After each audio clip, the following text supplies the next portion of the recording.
Madhav commerce की ओर से मैं डॉक्टर यूएस माधव आज मैं पुनः 11th के बेसिक अकाउंटिंग टर्म्स का आज तीसरा भाग आपके सामने हम रख रहे हैं और उसके अंतर्गत हम सबसे पहले आपको ये बेसिक अकाउंटिंग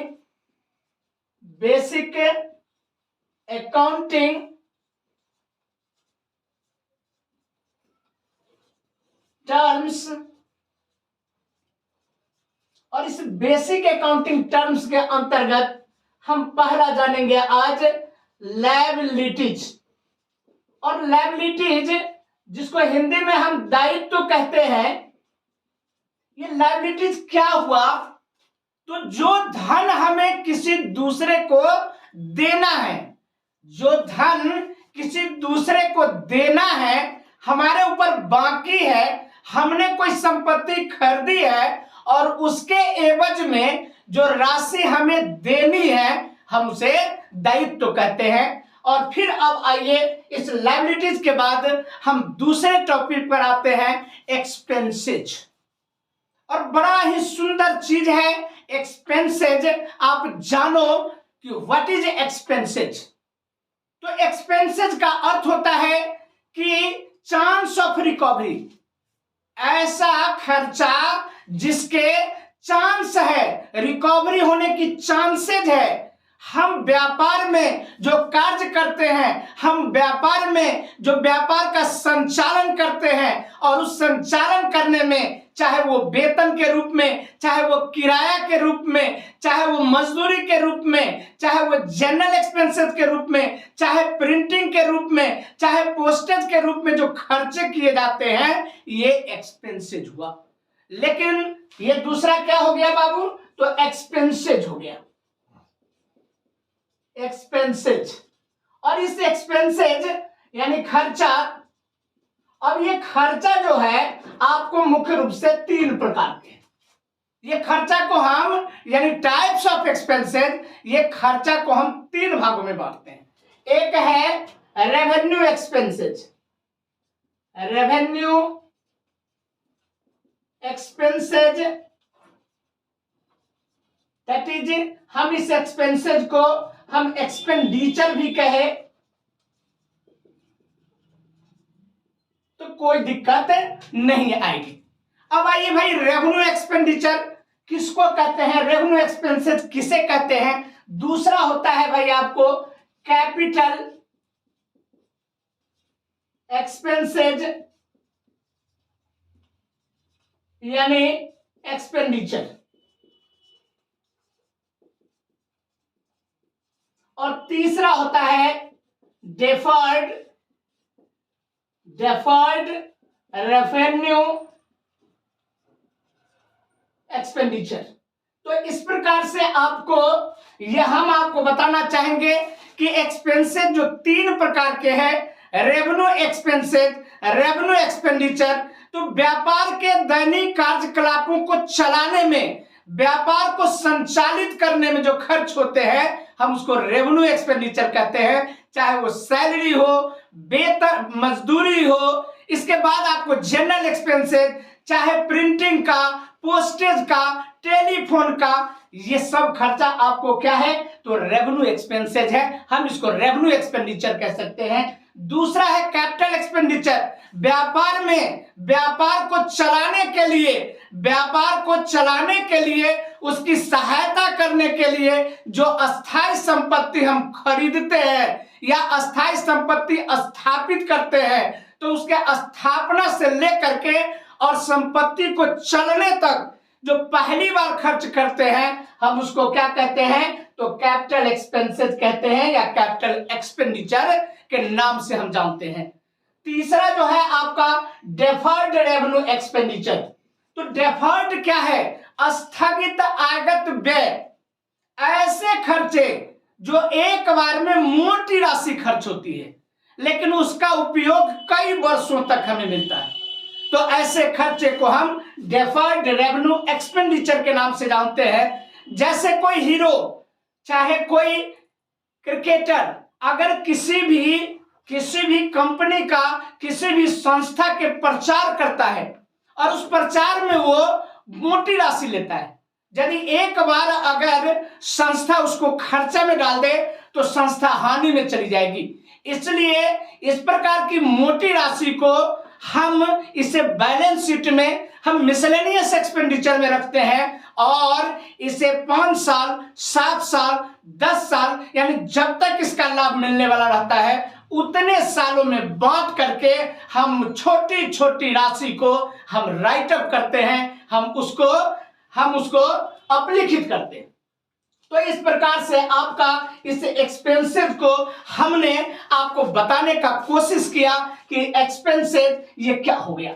आइए बाबू, अब इसके बाद बात आती है मूल रूप से तीसरा बात आता है, तीसरा पॉइंट रेवेन्यू आगम। आगम को ऐसा मत समझिए, आगम मीन्स जो प्राप्त हुआ बिजनेस में, और ये किसी भी रूप में ये इनकम नहीं है। यानी बिजनेस में जो माल हम बेचे तो जो प्राप्ति हुआ वो आगम कहलाई। अब इसके बाद आगम के बाद तब बात आती है इनकम का। तो आपको धीरे धीरे प्रत्येक दिन, प्रत्येक महीना के हिसाब में आपको रेवेन्यू माइनस एक्सपेंसेस, ये आपका इनकम हुआ। और ये रेवेन्यू ये 1 दिन का हो सकता है, 10 दिन का हो सकता है, 1 महीना का हो सकता है। तो ये बराबर जो रेवेन्यू से हम एक्सपेंसेस को घटाते हैं वो क्या कहलाएगा आपका, तो इनकम कहलाएगा। मेरे बच्चों एक चीज जान लीजिए, बच्चे सब लोग इनकम, प्रॉफिट और एक चीज और आपको गेन, सबको एक ही अर्थों में लोग लगाते हैं। आज मैं आपको बता दूं कि इनकम मीन्स रेवेन्यू, जो डे टू डे, जो महीना टू महीना, ये जो हुआ रेवेन्यू में से जो एक्सपेंसेस घटा है ये हमारा इनकम कहलाया। दूसरा होता है जिसको आप सबसे ज्यादा तरजीह देते हो, प्रॉफिट। और ये प्रॉफिट का अर्थ होता है पूरे साल भर का टोटल रेवेन्यू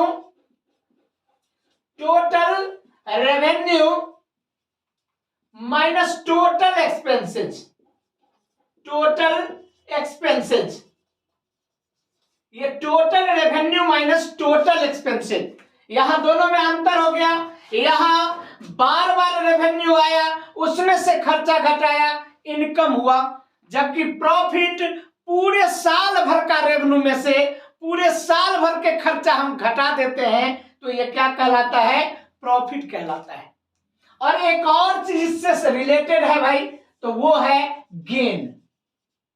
और ये गेन क्या है, तो गेन लोग प्रॉफिट समझ लेते हैं गेन को, लेकिन गेन का अर्थ होता है बिजनेस से बाहर, बिजनेस से अलग किसी प्रकार का कोई प्रॉफिट हो जाए, जैसे sale of machine, sale of plant, sale of land, sale of building, तो ये क्या कहलाएगा, तो गेन कहलाएगा। समझ रहे हैं ना। तो इस प्रकार से ये इनकम हुआ, प्रॉफिट हुआ और गेन हुआ। आइए हम अगला बताते हैं आपको, लॉस। क्या होता है, लॉस। लॉस एक ऐसा चीज है, loss no chance of recovery. एक बार जो चला गया दोबारा प्राप्त होने का कोई उम्मीद नहीं है, तो ये क्या होता है, लॉस होता है, जिसको अक्सर लोग खर्चा और लॉस को एक जैसे समझते हैं। तो मेरे बच्चों ये जान लो, खर्चा अलग होती है, लॉस अलग होती है। खर्चा का अर्थ चांस ऑफ रिकवरी, लॉस का अर्थ नो चांस ऑफ रिकवरी। अब इसके बाद हम बात करते हैं, लॉस के बाद हम बात करते हैं डिस्काउंट का। समझ रहे हैं ना। तो डिस्काउंट क्या है, तो आपको डिस्काउंट, ये डिस्काउंट मीन्स छूट। जब विक्रेता माल खरीदने वाले को जब वस्तु के अगर तत्काल पूरा रुपया प्राप्त होने के ख्याल से वस्तु के मूल्य में जो रियायत देता है, हम उसे छूट देते हैं। इसके बाद बात आती है ये बैड डेट्स का। क्या बात आती है? तो बैड डेट्स। और ये बैड डेट्स क्या है? ये अप्राप्त ऋण।